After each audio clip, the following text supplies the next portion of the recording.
Depois que nós vimos, na semana passada, a colocação de os fluidos, a origem e a estrutura dentro da proposta de Allan Kardec, fluido universal, fluido cósmico, subdividido em matéria, energia passiva, fluido vital, dentro do fluido vital, princípio vital, e é pelo princípio vital que a estrutura chamada princípio inteligente acessa a matéria. E esse princípio vital, quando ele é acessado, ele gira, ou seja, ele movimenta toda a energética do fluido vital, que na realidade ele está disseminado na matéria e na energia passiva, gerando a vida. Dentro daquele esquema, vocês visualizaram, né? Eu sei que vocês têm boa memória, então eu fui falando aqui e vocês viram, não foi assim? Foi. E quem não veio a semana passada é porque já viu recentemente no outro curso, então também já viram. Ou preciso eu projetar de novo o mesmo esquema? Não, né? Não. Ou precisa? Para que eu fui perguntar? Eu já aprendi que não é para fazer certas perguntas, aí a gente vai e faz. Na hora que faz, aí depois fica reclamando de quem? Não pode reclamar. Vocês lembram? Deus, criação, princípio inteligente, que se desenvolve, ali é o ramo do espírito e aqui no outro da matéria, fluido universal, interconectado com o princípio inteligente, universal, que tem a unidade princípio inteligente até chegar ao espírito. E no ramo da matéria, fluido cósmico, que é o grande campo oriundo do fluido universal. Desse fluido cósmico, ali nós temos matéria e energia passiva e fluido vital. No fluido vital temos o princípio vital, que é onde o princípio inteligente se conecta para acessar a matéria. Então, dentro do fluido vital, matéria e energia passiva, e o princípio vital, que está ali, passivo também, quando ele é acessado pelo princípio inteligente, surge o fenômeno vida. Perfeito? Perfeito. Que isso tudo ficou reduzido nessa simbolização aqui, né? Fluido vital, com partículas de princípio vital, que aqui está inativo. Quando a ação do princípio inteligente atua sobre o princípio vital, ele movimenta o campo vital e aí surge a chamada vida. Então, desde aí a gente pode, deve e precisa entender que onde há vida, há fluido vital. E, portanto, o fluido vital em si é a melhor expressão do magnetismo. Quando qualquer pessoa diz, não, mas eu não sei o que é magnetismo, não me interessa magnetismo, a gente não vai falar sobre magnetismo, ninguém estuda magnetismo, todas essas coisas, está dizendo bobagem. Porque magnetismo é intrínseco da própria criação, é intrínseco da natureza.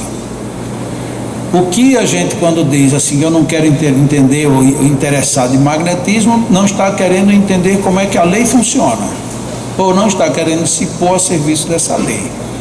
Mas querer negar magnetismo é querer negar-se a si próprio, é querer dizer que você não vive. E olha que eu não estou nem falando de você espírito, estou falando de você corpo. O seu corpo só tem vida enquanto tiver um magnetismo gerindo ele. Só que esse magnetismo, como ele é uma ligação na essência do espírito, quando você sai do corpo, por que o corpo se decompõe? Porque agora ele fica sem regência e agora outros seres vão agora atuar dentro do seu universo vital. Por isso é que, por exemplo, você tem um pedaço de carne, se você deixar, daqui a pouco ele começa a se decompor, porque um outro princípio de vida começa ali se estabelecer, nem que seja um princípio de degeneração, mas ali está. Aproveito o link para até lembrar que o Espiritismo, enquanto doutrina, ele é fantástico, porque até onde eu conheço é uma das poucas doutrinas que trata o quesito destruição como uma lei, e estuda a destruição como uma lei, e dá inclusive razão para que exista a destruição. No Livro dos Espíritos isso é tratado em uma dimensão literalmente grande, sempre considerando a destruição dos planetas, a destruição da vida como um todo, mas que nós podemos aproveitar e trazer para o nosso universo. Se a destruição é uma lei, eu posso combater uma destruição com outra destruição. Por exemplo, o câncer é uma destruição. Eu posso combater o câncer destruindo. Então eu vou usar a lei de destruição para evitar uma outra destruição. Como se coloca de forma bem corriqueira, né? O mal maior há de ser abatido, mesmo que para isso você tenha que usar de uma outra força do mesmo nível ou de nível superior. Quando a gente pensa assim, começa a ver a vida magnética, a gente começa a reelaborar ideias. Eu nunca tinha pensado nisso. Então um câncer, ele está atendendo a uma lei de destruição, vai destruir o meu físico, vai me levar à morte e destruir uma parte de minha experiência. Mas se por algum motivo eu tenho razão, quero e posso prorrogar e fazê-lo com qualidade, um dos mecanismos que eu tenho é o de destruir o que está me destruindo. E isso a gente faz cotidianamente. Quando a gente tem fome, a gente se alimenta, por quê? Porque se você não se alimentar de jeito nenhum, num primeiro momento você começa a queimar excessos que tem no seu organismo. Num segundo momento você começa a queimar alguma coisa que vai lhe fazer falta. E se você não der solução, você vai queimar tudo, queima a vida. Então, é um princípio da natureza, a lei de destruição. O que nos compete é saber usar essa lei.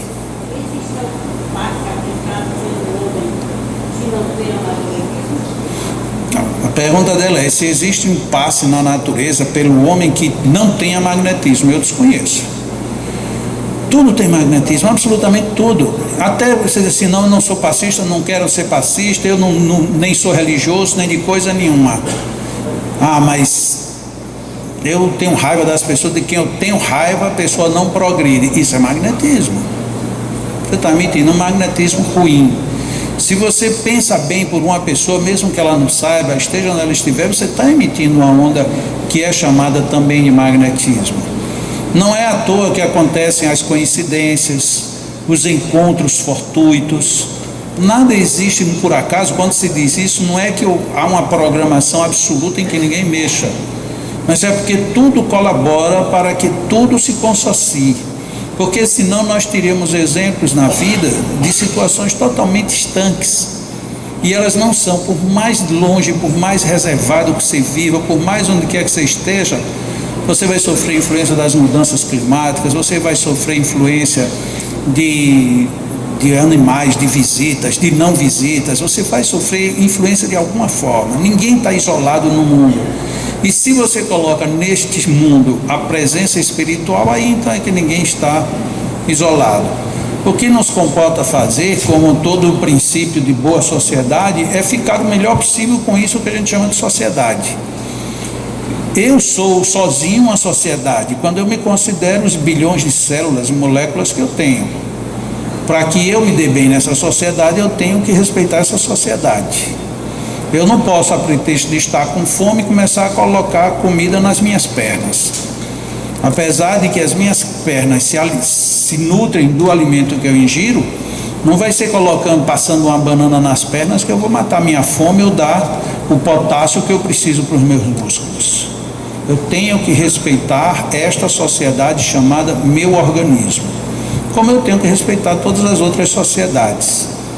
Para agredir, eu posso ficar despido, não tem nenhum problema, dentro do meu banheiro, tomando banho, ou até mesmo para aqueles que vão para sociedades naturalistas ou naturistas, eles podem ficar despidos, não tem absolutamente nenhuma aberração. Mas agora, só porque você frequenta uma sociedade dessas, você não pode sair despido no meio da rua, porque isso se chama atentado ao pudor, e aí você vai ser preso. Então, nem tudo que é certo no lugar errado, e vice-versa. Tem muitas coisas que, mesmo erradas, no lugar certo está tudo certo. Em magnetismo também é assim. Nem eu posso querer que tudo tenha um comportamento único, nem eu posso entender que nada tem comportamentos. A intenção vale, o comportamento vale, o reconhecimento vale, mas a experiência também vale. E isso a gente pega muito na cultura ocidental. Por que eles valorizam tanto pessoas idosas? Não é porque elas são idosas, é porque elas levam em si sabedorias. E por que elas têm sabedorias? Porque com o tempo isso foi passando. Um foi passando para o outro as suas experiências e dizendo: olha, isso eu aprendi com muito sofrimento, aproveite. E um começou a passar para o outro. Nós vivemos em países, aqui quase todos, em países muito novos. Nós temos 500 anos que fomos descobertos e colonizados. É muito pouco tempo. Então, em 500 anos, a gente parece que ainda não adquiriu o hábito da transmissão dos bons comportamentos. E o pior, hoje em dia a gente está perdendo quase todos. Hoje em dia você não vê um filho pedir a bênção. Na hora que você não pede uma bênção, não é uma mera formalidade. Você está perdendo, você está abrindo mão de receber uma carga energética positiva. A bênção, meu pai, Deus te abençoe, meu filho. Nossa, isso é um poder, isso é um passe magnético fantástico, e a gente abre mão disso a troco de nada. Um bom dia, bem dado. Nossa, é muito legal, você chega até meio cabisbaixo para trabalhar, está meio cansado, a pessoa, bom dia, que bom que eu estou lhe vendo. Nossa, você toma um susto, porque é um impacto que vem magnético naquilo ali. E do jeito que eu gosto e preciso, eu também posso ser o veículo disso. Então, o magnetismo, Cecília, ele está em absolutamente tudo, não tem onde não está. Você está dormindo e é o magnetismo que faz com que o seu organismo continue funcionando, sua aura continue se expandindo ou se projetando, absolutamente tudo. A cada inspiração e respiração que a gente faz, a gente renova o ciclo vital. Não é à toa que é bem evidenciado que algumas células estão fora desse contexto, mas a grande maioria das células do ser humano, depois de 7 anos, já não existem mais, são outras, foi tudo renovado. Renovado por quê? Porque tem vida que se renova o tempo inteiro. Não é justo, portanto, a gente simplesmente achar que tem que deixar como está para ver como é que fica. Não, a gente tem que fazer para melhorar. Nós tivemos aqui o modelo dos centros vitais. Sim, eu queria só fazer uma reposição. Eu brinco muito, falo muito, óbvio, e isso é complicado. E nas brincadeiras, às vezes, as pessoas podem entender que uma coisa está além de uma brincadeira. Quando eu dei aquela analogia do contabilista, aquilo dali é apenas uma brincadeira. O contabilista que fizer isso, ou seja, ajustar do jeito que o chefe quer, isso é desonesto, passível de prisão, de detenção, de multas, é passível de 1 milhão de coisas, tá? Eu estava aproveitando mais uma situação que era super comum, do mesmo jeito, como eu disse, que em matemática, dependendo do cálculo que você faça, a matemática é exata, mas ela pode levar você para uma situação não necessariamente exata como nós queríamos, tá? Então, se por acaso alguém se sentiu aí desconfortável por esta e por outras, relevem, coloque tudo isso na caixa da loucura de Jacó. Isso é coisa de um idiota que de vez em quando se apresenta como tal, mas fora disso eu falo mais sério do que brinco. Aqui está o meu paciente, magrinho, aparentemente não tem nenhum problema, apesar de magro, está com colesterol alto, triglicéridos sob descontrole. E aí você pergunta a ele: e aí, meu filho? Ele diz: só eu não como nada. De onde é que vem esse meu colesterol? Eu digo: do fígado. Vem do fígado. Um dia eu fui a um cardiologista e ele, quando a primeira vez que eu fui a ele, ele olhou para mim e disse: vamos examinar esse seu colesterol, porque parece que eles têm ali o, né? Aí eu digo: mas só o colesterol? O doutor disse: não, eu vou pedir outras coisas. Como quem diz assim: eu vou pedir outras coisas só porque tem que pedir, mas o colesterol aqui eu sei que é o problema. E aí eu ri para ele, eu disse: não, o senhor está precisando de ter um colesterol, mas eu não tenho colesterol alto. Tá legal. Aí eu fiz o exame. Quando ele chegou, eu disse: peraí, eu acho que a gente vai ter que refazer esse exame. Eu pensei que seu colesterol era mais alto. Eu disse: mas eu disse para o senhor que não é. Sério, Mesmo assim, você vai ter que tomar simvastatina. Eu disse: espera aí, doutor, meu colesterol está normal. O senhor quer que eu tome remédio para baixar? Ele disse: é, porque o ideal hoje é que a gente fique com... E ele disse lá o item. Eu digo: doutor, mas se eu não comer nada, eu ficar em jejum agora, só água, mais nada, o senhor não acha que baixa? Ele disse: não, porque o mínimo que o fígado produz é acima do que o mínimo que você tem que deixar. Por isso que todo mundo tem que tomar esse remédio. Doutor, me desculpa a generalização, mas não vou tomar seu remédio não. Eu não vou, porque assim eu vou endoidar. O senhor quer que eu diga agora pro meu fígado que ele está errado, porque eu não estou. Agora ele também é quem está, porque já que não sou eu, é ele. Disse: não, porque é uma taxa de segurança. Eu digo: não, não é uma taxa de segurança, porque se o limite dele é mais alto do que o que você quer, então eu estou fora. Antecipo-me logo até pedir desculpa aos médicos, mas isso foi um diálogo real. Ele acha que eu tenho que ter um colesterol abaixo do abaixo do abaixo. E eu disse: não, senhor. E aí eu tenho uma amiga aqui muito querida. Eu disse: Jacó, é muito fácil, Jacó. Você come fruta, pão e inhame. Eu disse: mas como? De manhã, de tarde, de noite. Eu digo: você quer que eu desencarne? Diga logo. Faça uma oração forte, diz assim: Deus, leva Jacó de volta. Porque oferecer para um indivíduo que nem eu, para comer fruta, pão e inhame todo dia, 3 vezes por dia, quer que a pessoa morra. Se leite não, leite de jeito nenhum. Leite é a pior condenação do mundo. Aí eu, para provocar, que eu não passo batido nessa. E que uma batatinha frita. Você não pode provocar uma pessoa da área de nutrição pior do que perguntar se pode comer batata frita, né? Agora eu pergunto bem sério. Eu digo: mas uma batata frita? Não, é até melhor por conta do óleo que dificulta a quebra da proteína, não sei o que. Sim, mas pode ou não pode? Não, é melhor, mas não pode. Eu digo assim: então eu posso inhame. Agora batata frita, de jeito nenhum. Pão eu não vou nem perguntar, né? Disse: não, pão porque tem um glúten, porque o glúten... Rapaz, mas foi um discurso. E o bom é que essa pessoa está aqui, sabe? Eu não estou falando pelas costas não, ela está aqui me ouvindo. Me fez um discurso contra o glúten, que eu vou dizer uma coisa: pela primeira vez eu tive vontade de matar alguém. Eu queria saber quem foi que inventou esse tal de glúten, que eu queria matar, porque é um bicho danado, né? Pois muito bem. Para resolver essas coisas todas de uma forma mais tranquila, a gente tem magnetismo. Aí uma vez eu disse isso desse jeito, a pessoa chegou para mim e disse: Jacó, e quem tem obesidade mórbida pode resolver? Eu digo: mas vocês também querem cada coisa. Vamos resolver outros problemas. Primeira coisa para a obesidade mórbida: veja por que está engordando tanto. Mas a gente não quer isso não, a gente quer que dê um jeito. Aí eu soube que tinha até um centro aqui no Brasil que tinha uma operação espiritual de estômago, né? Cortar o estômago, sei lá. Eu não sei.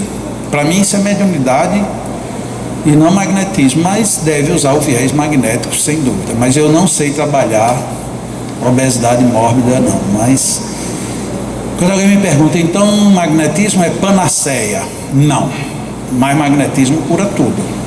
Só que tem que usar convenientemente. Quem vai usar, como vai usar, quem vai usar sabe ou não sabe. Esse é o problema. Como é que a gente usa? Como é que a gente faz? E para isso a gente precisa de investimento. Como a gente não tem investimentos financeiros, a gente teria que ter pelo menos investimento de temporais, de tempo. Tempo, dedicação, observação, anotação, mas a gente faz um passo e uma anota. Aqui no Leão a gente anota. Quando vocês vierem quarta-feira, para quem nunca veio, vai ver como é anotado, tudo é anotado. E depois é comparado. Mas mesmo assim a comparação não é tão eficiente como deveria ser. A avaliação poderia ser ainda melhor. Só que por tudo que você queira melhorar, você tem que ter mais gente, tem que ter mais equipe, tem que ter mais... E aí vai, é um mundo que não acaba nunca. E aí no final não tem dinheiro para fazer isso. Não tem dinheiro por quê? Porque o movimento espírita não tem dinheiro para se manter. E quando alguém quer dinheiro do movimento espírita, é quase que chamado de demoníaco. Como que se a vida normal, cotidiana, ela funcionasse sem custos.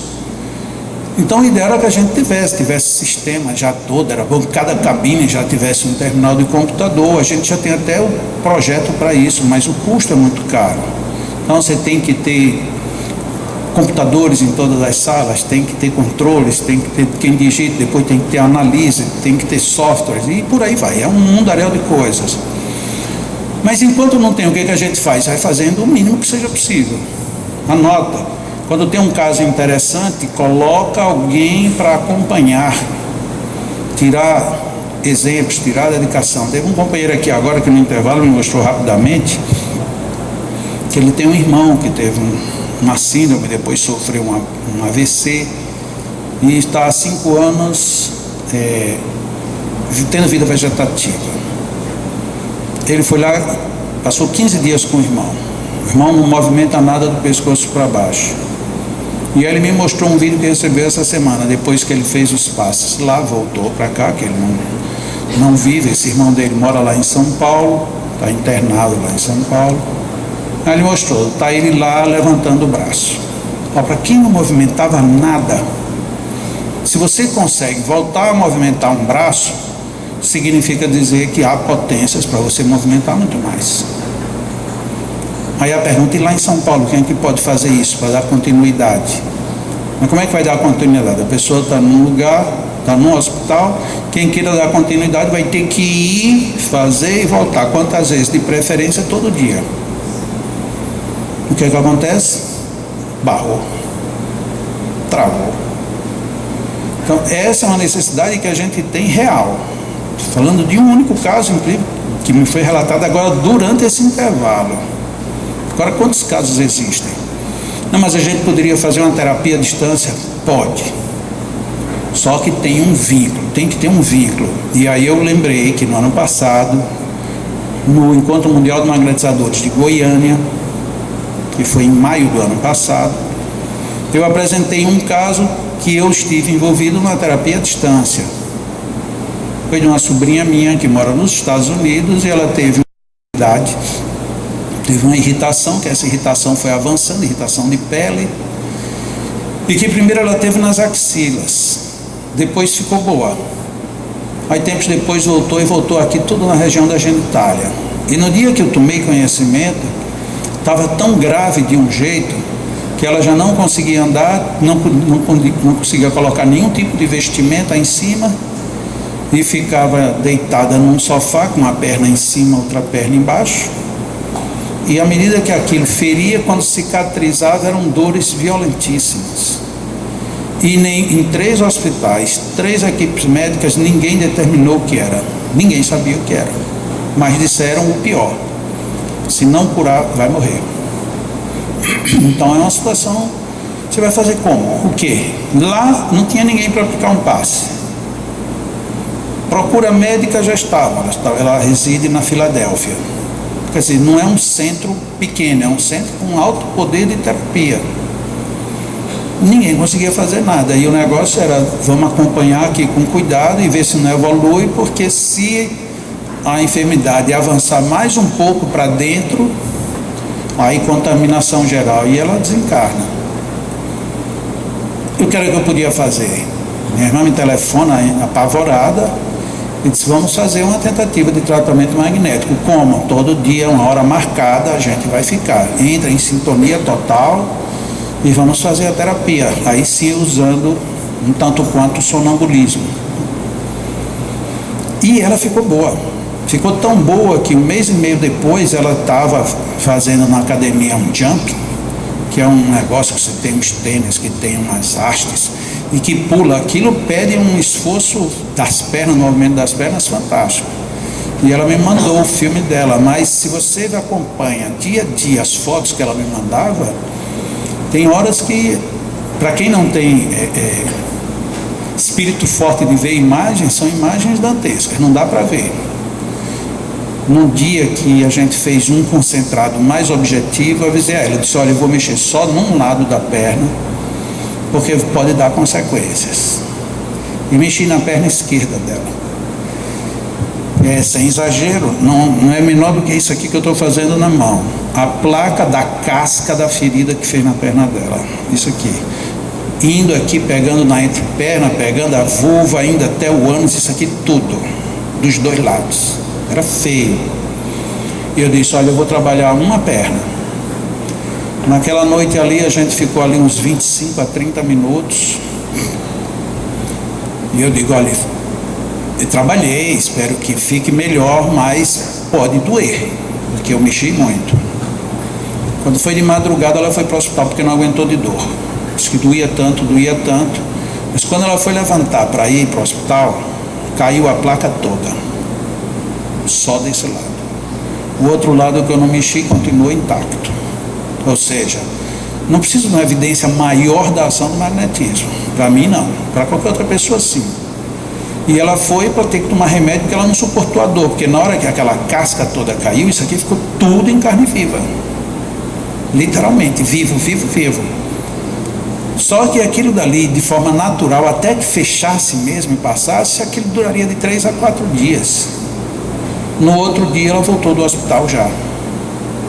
Tomou analgésico, tomou injeção, passou, aliviou, mas quando ela chegou em casa no final da tarde, aquilo já estava tudo como, já não minava mais, como a gente diz, já não supurava nada e estava ali já começando a formar uma nova pele, não agora uma nova crosta. E ela disse, tio, e o senhor pode mexer na outra? Eu disse, hoje não, você acabou de voltar do hospital. Vamos fazer mais devagar, vamos deixar secar mais um pouco. E aí alguém pode perguntar, Jacó, como é que você faz isso? Aí eu digo, eu não sei, mas eu sei.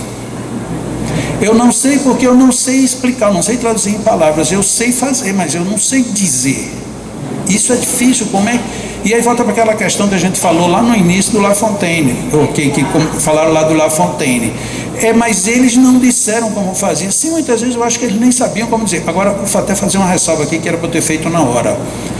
Deleuze, ele disse no livro dele tudo o que ele fazia e como ele fazia. Agora, você queria assim, eu fiz assim, um longitudinal, trazendo a mãozinha e levei a mãozinha. E isso ele não fez. Mas ele colocou tudo, com todos os nomes, foi quem melhor falou. Alguém escreveu para mim, dizendo que Deleuze não falou, então você não leu Deleuze. Ou você ainda não tem um conhecimento suficiente para entender o que foi que ele disse. Porque se Deleuze, ele ia visitar uma pessoa no interior, ele dizia, agora você vai fazer isso com seu filho, você vai fazer isso com a sua mulher, você vai fazer isso com seu marido, vai fazer tantas vezes e tanto tempo desse jeito. Se ele ensinou para as pessoas, por que ele não ensinaria nos livros? Agora, as pessoas querem um manual, assim. E isso ele não fez, nem ele, nem nenhum dos clássicos fizeram. A gente é quem tem que ler, entender, debulhar e chegar. O livro A Arte de Magnetizar, do La Fontaine, ele tem uma sequência já lá para o final do livro, em que ele fala ali de pelo menos umas 15 doenças, umas 15 enfermidades. Cefaleia, enfermidades inclusive que hoje tem outros nomes, né? Mas tem muita coisa, cefaleia, a cegueira, a surdo-mudez, e por aí afora, tem muitas doenças. A catalepsia, a letargia, nem isso ele fala o tempo inteiro. Mas se você não lê o livro com atenção, você vai chegar no final e dizer, mas ele não disse nada. Porque ele fala assim, nesse caso aqui eu fiz um arrastamento, e depois do arrastamento eu coloquei uma força nesse ponto. Pronto. Aí você vai ter que ter a noção de magnetismo para saber o que é colocar uma força e o que é fazer um arrastamento. Só que a gente não quer assim, a gente quer, eu fiz um arrastamento. Arrastamento é assim. Colocou uma força, o que é que ele quer dizer com isso? Isso. Não, aí é onde a gente tem que ir usando e descobrindo, porque se ele fazia, por que a gente não pode fazer? Então temos que ir buscar. Retificando, portanto, Deleuze diz, tanto que tem o capítulo que ele fala das dores, que não existe um capítulo mais lúcido do que aquele. No seminário do ano passado eu projetei aqui toda a sequência da maioria das dores que Deleuze dá como terapêutica. Mas se acredita que mesmo com aquele livro, tem muita gente que me escreve para perguntar, se você disse que Deleuze fez, eu tenho o livro, mas eu não achei. Eu digo, tá russo, porque se você não achou, onde é que você vai achar? Eu não sei. Porque para mim está lá e está muito claro. Óbvio que alguém vai dizer, mas Jacó, você com tantos anos, com tanta experiência, você vai perceber melhor. Tudo bem, até aí eu concordo, mas você dizer que não está, que não tem, então você não está lendo, você está adivinhando o livro. Então, nós temos, no caso ali, eu sei o que eu fiz, mas eu não sei traduzir. Porque de repente eu coloco ali o fluido naquele lugar, depois eu trabalho. Algumas pessoas, quando me veem, em alguns casos, pensam que eu estou mediunizado, porque eu direciono os fluidos, às vezes movimentando, seja cercando o que está sendo projetado da palma, seja outras vezes projetando diretamente dos dígitos. E aí a pessoa diz, mas olha, peraí, olha como é que ele está fazendo? Ele não ensinou isso no livro, mas eu não sei ensinar isso em livro.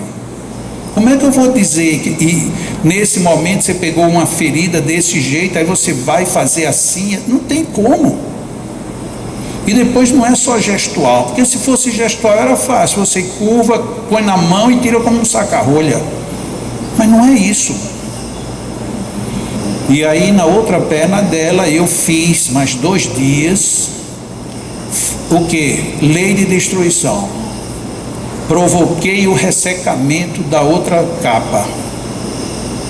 E aí o que aconteceu? Uma capa saiu inteira, a outra capa saiu em pedaços.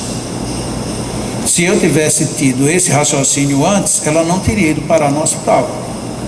Por outro lado, tecnicamente foi ótimo para mim, que eu aprendi 2 coisas. Eu aprendi a tirar uma casca de uma vez e aprendi que não é legal. É legal, mas tem um preço. O ideal é fazer como eu fiz na outra perna. Que aí ela me mandava foto mostrando, olha tio, saíram esses pedaços. Aí ela tirava a foto e a casca aqui no lençol, para mostrar assim, tipo, olha tio, caiu, eu não tirei não. E onde caía já não minava mais e reconstituía. É possível trabalhar à distância. Só que não é possível trabalhar à distância como quem faz uma brincadeira. Isso literalmente é uma sessão. Então você tem que ter o tempo de entrar em relação, o outro tem que estar em sintonia e tem que haver conexão real. Não é uma conexão imaginária. E a manipulação do fluido. Aí a gente já começa a colocar a objeção. Mas você não disse que quanto mais distante, mais o fluido é calmante? Ou seja, a gente já se impressiona com uma teoria correta, mas de aplicação objetiva. E aí eu digo, exatamente, tem que ser muito próximo. Mas você estava aqui em Natal e a pessoa está na Filadélfia. Não, o meu corpo ficou em Natal e ela estava, corpo e alma, na Filadélfia. Eu fui lá e lá eu trabalhei. E como é que você vai? Esse é um detalhe. É aquele clássico fenômeno chamado sonambulismo que se a gente desprezou o magnetismo, imagina o sonambulismo. Aí a gente perde o viés e perdemos essa potência. Aí depois lá de Goiânia, o que eu recebi de e-mail, sabe que eu estou com a minha mãe, estou com meu tio, estou com meu pai, estou com meu irmão, eu queria que você fizesse a mesma coisa. Eu digo, eu sinto muito, sinto de verdade. Mas se além de tudo que eu faço, eu tiver que fazer isso, aí eu não vou mais dormir, e aí eu vou desencarnar e não vai resolver. Então vamos, você faça, ou encontre alguém, peça alguém que faça. Ah, mas ninguém vai saber. Vai, porque eu também não sabia. Foi a primeira terapia que eu fiz de fato à distância, integralmente, começo, meio e fim. Da mesma maneira que quando meu filho nasceu com problema, eu nunca tinha aplicado um magnetismo numa criança pequena, muito menos num recém-nascido. Só que era meu filho. E o médico, eu já contei essa história, e o médico disse, se sobreviver vai ter vida vegetativa. Eu disse, tá bom, então vou fazer minha parte. Ele olhou para mim e ficou sem entender o que foi que eu disse. Eu podia muito bem dizer, eu nunca apliquei passe no recém-nascido, agora eu não tenho o que fazer. Não, eu vou aplicar um passe no recém-nascido e não vai ser um não, eu vou fazer quantos precisar.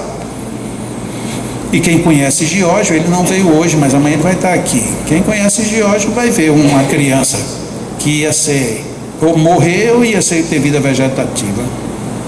E ele não tem absolutamente nenhuma deformidade, é uma criança inteiramente normal. Agora, ou você vai fazer, ou então sai da frente. Quando eu falo com tanta ênfase no magnetismo, é por conta das muitas experiências que eu já vivi, muitas e graves. Algumas que eu tive medo. Eu digo, eu vou porque eu não tenho a quem pedir para ir no meu lugar. Então eu vou. Pronto. E vou. Mas depois que eu vou também, aí eu fui. Aí eu não me chame de volta não, porque aí eu já entrei na briga. Aí eu já não saio mais de jeito nenhum. Mas infelizmente eu não tenho disponibilidade, nem de tempo, nem de energia para atender todo mundo. Então, a gente tem duas propostas na vida, isso colocando no meu ângulo pessoal, restrito e absolutamente meu de vida. Ou você é teórico ou você é prático. Ser os dois é complicado, é difícil, principalmente numa área como esta. Quando eu saio, quando eu estou fazendo curso, quando eu estou trabalhando para isso, eu sou teórico. Porque se cada um me pedir, não, Jacó, dá só uma examinadazinha aqui. Não, Jacó, não, é só isso aqui, é só isso. Aí eu não consigo, porque eu não tenho energia para tudo.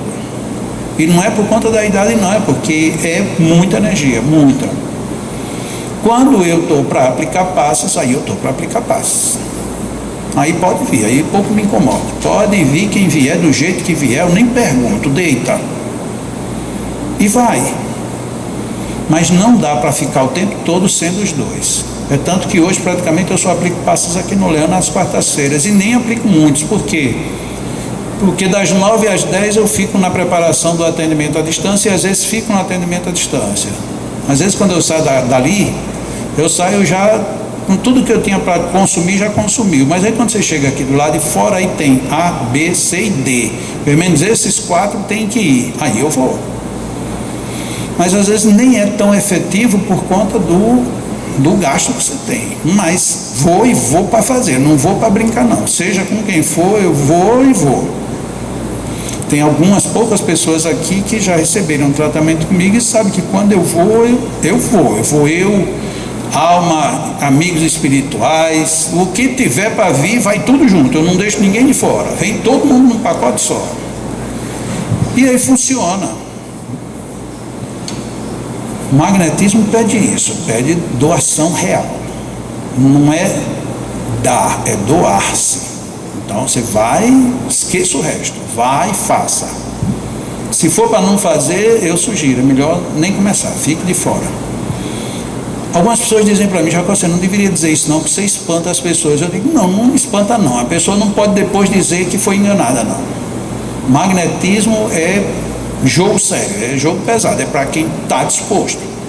Não estou dizendo que todo mundo aqui vai ser magnetizador prático não, mas se quiserem entrar, não pensem que vão entrar numa brincadeira não, é peso pesado, porque você imagina você saber como resolver uma dor, não quero nem colocar nada grave, uma dor. A pessoa tem uma dor e que nada mais tira aquela dor, nada. E você chegar e dizer, eu vou tirar sua dor e tirar. Não existe uma coisa melhor no mundo do que isso. Imagina uma pessoa 5 dias com dor e nada, vai para o hospital, toma morfina, toma por raio e não passa. Aí você vai lá e diz, eu vou tirar sua dor, e tira. Tem um amigo nosso aqui presente que ele é meio que especializado em dor. Ele vai e tira. Não, mas é como? Chegou, soprou e passou? Não, é uns 20 minutos, 30 minutos, 40 minutos. Mas depois quando terminar, você procura a dor, ela foi embora, você não acha ela tão cedo. Mas não é brincadeira, a dor é tua. Mas aquele investiu meia hora dele, com total empenho, abstração a tudo, para tirar a tua dor. Então, tem pessoas que conseguem tirar rápido, são raras, não é o comum. Tem pessoas que tiram dor com um toque, não é o comum. Imagina uma pessoa que não dorme. Por mais que você diga assim, eu não durmo bem, durmo muito pouco, mas não me faz falta, não faz falta. E como é que você está? Não, eu estou me sentindo improdutivo, eu estou me sentindo deslocado, então o sono não está lhe fazendo falta. E o que é que você faz? Toma remédio, mas do mesmo jeito. E o que é que você faz? Você toma um passe e dorme? Não, eu durmo assim mais ou menos, mas daqui a pouco eu acordo e já não durmo mais. Não, bom, mas não se preocupe não, isso é karma. Karma coisa nenhuma. Está faltando é alguém testar, tentar, procurar, investigar e chegar no ponto. É instigante demais essa coisa do... Vocês viram que eu parei, porque eu vi quando o acordeão foi chegando, eu me segurei, mas ele me atacou. Eu vou até beber água, porque... Essa me lembrou do ferreiro que tinha aí com a Prudente Moraes. Eu tinha andando longe, não ia, passa o ferreiro. Mas você, independente disso, você tinha um primo que quando falava no centro espírita, ele falava assim. Você sabe do que eu estou falando. Ele fazia palestra regularmente.